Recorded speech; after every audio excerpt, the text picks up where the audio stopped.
ABC ન્યૂઝમાં આપનું સ્વાગત છે। ઇન્દિરા પ્રાથમિક શાળા ખસેડવાના નિર્ણય સામે વાલીઓમાં આક્રોશ।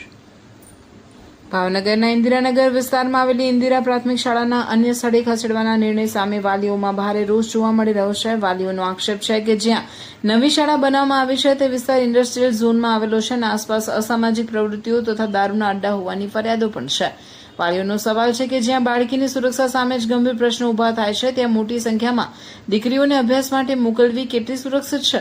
અગાઉ પણ નાની બાળકી સાથે બળાત્કાર જેવી ગંભીર ઘટના બની ચૂકી હોવાના કારણે વાલીઓમાં વધુ ચિંતા ફેલાઈ છે।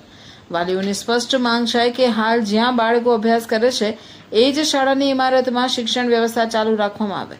હાલની શાળામાં લેટ્રિન, બાથરૂમ સહિતની પ્રાથમિક સુવિધાઓની હાલત ખરાબ હોવાનું પણ વાલીઓ જણાવી રહ્યા છે। તેમનું કહેવું છે કે નવી જગ્યાએ શાળા ખસેડવાને બદલે હાલની શાળામાં જરૂરી મરામત કરી સ્વચ્છ પાણી, શૌચાલય, સફાઈ અને અન્ય પાયાની સુવિધા ઉપલબ્ધ કરવામાં આવે। વાલીઓનો આક્રોશ છે કે બાળકોના ભવિષ્ય સાથે રમત નહીં ચાલે અને સુરક્ષાના ભોગે શાળા સ્થળાંતર મંજૂર નહીં થાય। તંત્ર દ્વારા તાત્કાલિક સ્થળની સુરક્ષા અંગે તપાસ કરી વાલીઓની રજૂઆત સાંભળી યોગ્ય નિર્ણય લેવામાં આવે તેવી માંગ ઉઠી છે।